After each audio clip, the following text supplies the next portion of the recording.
Good morning, good afternoon, good evening. Big welcome to my snug. Back to the eye test. In the past few days, Jesus has been taking a check on your eyesight and mine, spiritual eyesight. And today's question moves us forward. And just like yesterday, I'm combining two inseparable questions.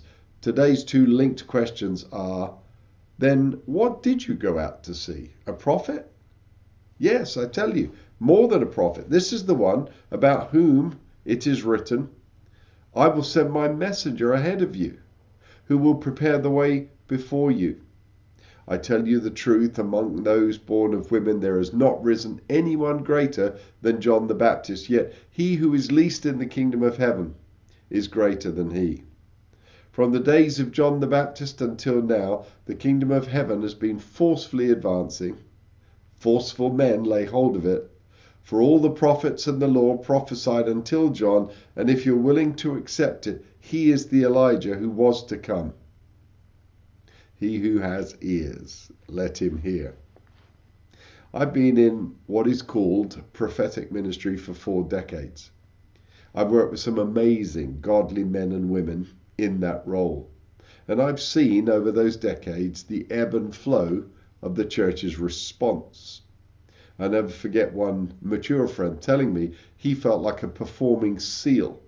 He was brought out to wow the big crowds with amazing, detailed words of knowledge and then led off the platform again. I don't do words of knowledge in the same way, but one of the areas I do work with is in the interpretation of dreams and visions, and people can very often stay in a line or in a queue long after I've preached, wanting me to interpret their dreams. And folks, there's nothing wrong with going places where God may speak, but there is a danger.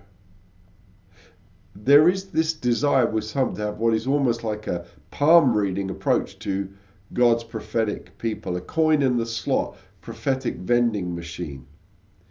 Now, more than anybody, I believe the prophetic gift and ministry is essential to the growth of the church and the extension of the kingdom, but it's possible for it to become seductively attractive for the wrong reasons.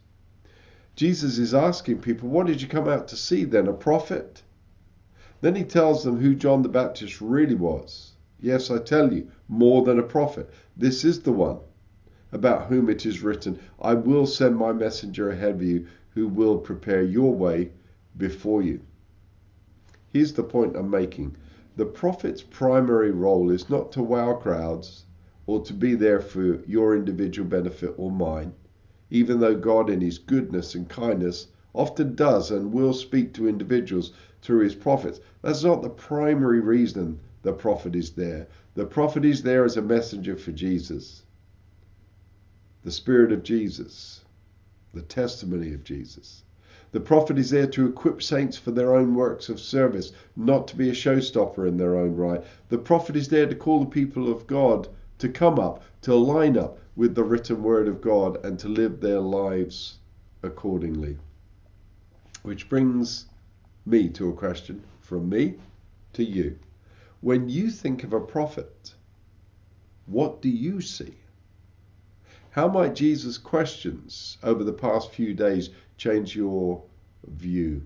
When you look up and give thanks, can I encourage you to give thanks for any prophetic you've received, and maybe to look up and pray for those who are prophetic and see them, perhaps with slightly different eyes.